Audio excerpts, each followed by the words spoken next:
Hey, what's going on, GameLeapers? This is Eags, and in today's video, 3 most broken for 13-14. Are we ready, guys? Now, I'm gonna be honest, if you watch 13-13 or 3 most broken, most of the champions, bro, are actually staying the same. Like, I'm sorry, man, there's just, like, not much variety coming in 13-14 that we know of thus far, anyway. So I'm just going on the changes we know about, but they actually have seen some champions included here, and I've also mixed up a few of the actual, you know, like, lanes and stuff and jungle, just for a bit of fun, and I would love to know what you guys think. So if you think some champions should be omitted, if you think some other champions should have been included because they're super OP, let us know your thoughts in the comment section. But your thoughts mean nothing because, well, in relation to improving, I mean, because you're not going to improve, guys, from watching this video. I might tell you some tips for some of these champions, or, like, you know, some specificities around their runes or something, but for the most part, man, it's not really going to hit home. What hits home is the stuff on our website, the videos, the content, the courses, the guides that are published daily by our challenger players and coaches from around the world. So all you have to do is get signed up to get exclusive access to our huge library of content for huge LP gains. In other words, for huge improvement. So yeah, get signed up, check out the links down below. Let's get into the 3 most broken. Now, starting in the top lane, guys, coming in at number 3, a champion who's getting buffed. Finally, something interesting's happening on Summoner's Rift. This champion, who we've talked about in our recent videos, who's getting a buff to his Q and a massive buff, this being Aatrox, yeah? So for Aatrox, because your Q's damage is going up, just like, you know, the normal Q, not even sweet spot. This means when you land your sweet spot Q, if you're a really good Aatrox player and you know how to do this, you will absolutely pop off because the damage you're going to be dealing, the extra damage, is going to be off chops. By level 9, so 5 points in your Q, you are going to froth these changes. I think this is a massive buff to Aatrox. The only downside is that you're probably going to be picked and banned like you were maybe at the start of the season, whenever that was, when Aatrox was super popular. But yeah, at least it's bringing another champion into the mix that's actually different from these top 2 top laners. So number 2 for 13-14 is Fiora. Man, do I have to talk about this champion and explain why? Whether you're going grass, whether you're going like Conquer into certain matchups, whether you're going even Trinity Force you can abuse. Seriously, you can do this on Fiora. Like if you're super fed and the enemy top laner is having a bad time of it, you can go Trinity Force, but you probably should be going Divine Sunderer. Most top laners are going to build HP, right? So Divine Sunderer, the passive, is really useful. You can offer Stridebreaker though into ranged champions. You can offer Gore Drinker if the enemy team is just full close range melee. So if you're, yeah, like gold and below, just always build a Gore Drinker. But Fiora's number 2, guys, I'm sure you understand.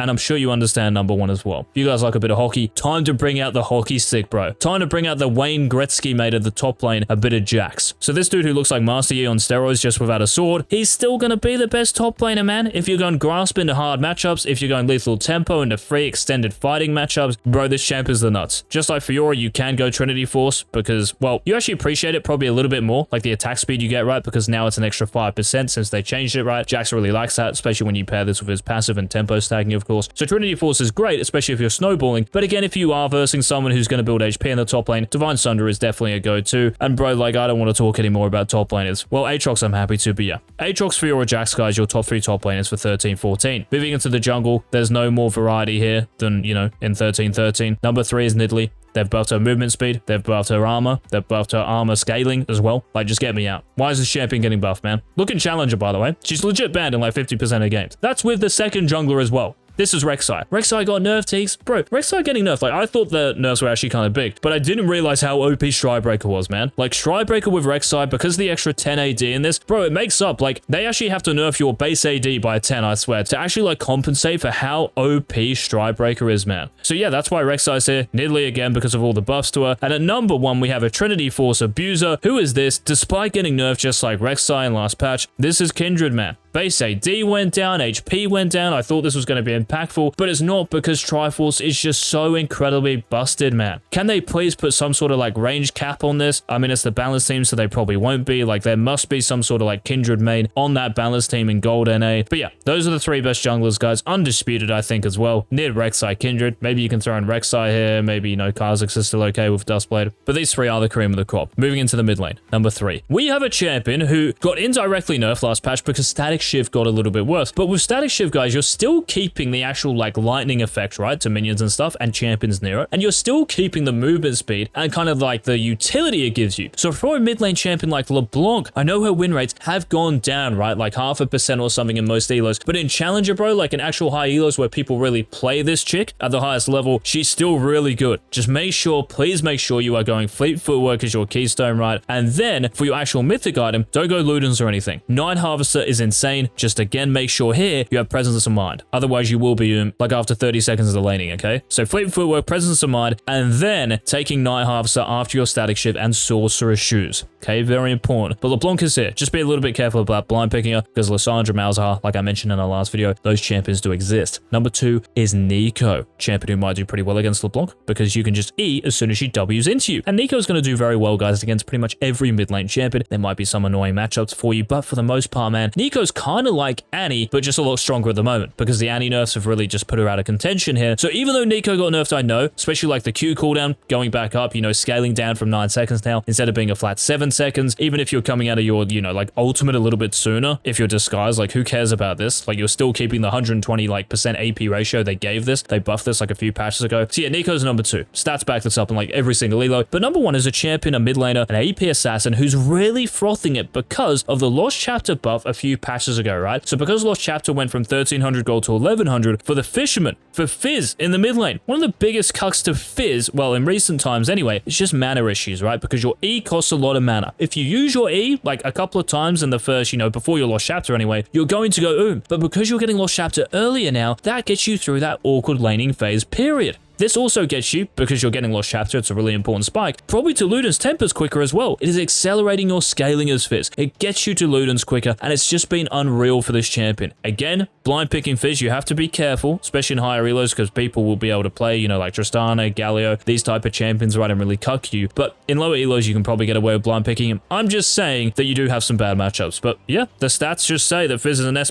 tier champion, and honestly, he's the number 1 mid laner for 13-14. Moving down to the bot lane here, guys, and if you are enjoying this video and our recent content, please remember to leave a like down below. The AD carries. Number 3, we have an AP carry, right? So if your team is full AD, they've trolled, pick Karthus. Bro, this champion at the moment, because the bot lane meta is oriented around, what? Is it pokey at the moment? Is it like kind of trade-based with like Lulu and Yuumi and stuff? No, it's engage-based, right? With Nautilus, we see Rel. We have all these engaged champions popping off at the moment. Remember, Lulu, Yuumi, all these champions got nerfed. Milio got nerfed as well, right? So supports are very engagey, right, at the moment. So when you pick one of those supports, you have to think, well, if the enemy team picks Karthus, we have to be careful, even about diving into him, right? That's actually what he wants, because close range fights, Karthus absolutely froths it. And we also have to include here, like information-wise, that Karthus goes Lost Chapter. Just like I talked about for FIZZ, right? It helps him in terms of mana. It helps his spamming abilities. It helps him, you know, just get to like, you know, Leandri's, whatever mythic item you're going, and gets him going a lot earlier. So Karthus number 3. But of course, if you need some attack damage, number 2 on the countdown is a Trinity Force abuser, this being Draven. But even if like Trinity Force gets nerfed, and it probably will for ranged champions, I'm hoping it will, because it's just like carrying everyone through this kind of patch, I guess, or period. Draven can still go other items, right? Like, even if you're going Dustblade, or even if you're going some sort of, like, other, you know, lethality item, Draven is still going to be fine. The champion, I think, innately is broken. Maybe not broken, but strong, right? If you can really play this guy, he's a very strong lane bully. There aren't many champions, apart from maybe the number 180 carry we're about to reveal, who beat him, right? So if you're a very good Draven player, again, guys, we can teach you on our website how to be a very good Draven player, like top tier. I think he's a great champion to pick. But the number 180 carry, who will do well in every single game because you have utility, you have laning power, you have scaling,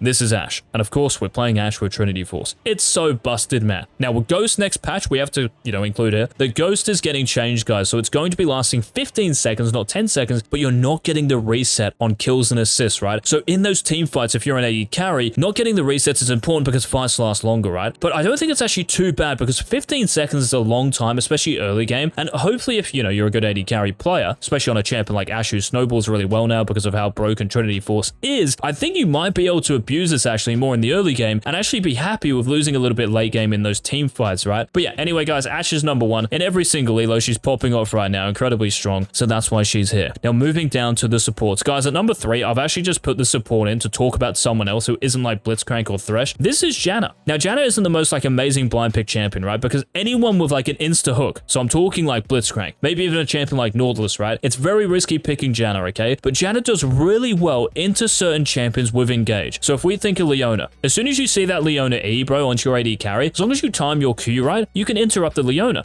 And with Glacial, it's really powerful because it slows them. You can retaliate well with your AD carry. Also, if you're seeing something like maybe a Rel go in with a W, a Rakan with his W, Janna's Q, her Tornado, is very, very good against certain abilities right in the bot lane at the moment. But you just have to be aware enough to use it and time it properly, okay? That's just the hard thing. And again, on our website, we'll have all the Janna courses and guides for you to do just that. So I actually think it's a really underrated, but a top 3 support to have. And yeah, I think you should have her in your champion pool in case you see one of those popular engaged supports picked on the enemy team in champ select. Number 2 is one of those popular supports and OP supports, this being Rakan. Blind pick him, counter pick him, very good with pretty much every AD carry, can engage, can peel, just a great champion. And because of all the buffs to him in Season 13, he's got to be here. But number 1, even though they changed her last patch, they have still kept her CC durations the same. This has to be Rel, man. She's got like a 55% win rate as well on like Master and above. She's banned in a lot of games too, compared to other supports. Like if you thought Blitzcrank was banned a lot, check the Rel stats for me. She's unbeatable at the moment in League of Legends terms. Of course, she's not going to win every game, but she's winning way more than everyone else. She's number 1. Guys, those were the 3 most broken champions for 13-14. Thank you so much for watching the video, and I will see you on our next Season 13 upload. This has been Coach X. Peace.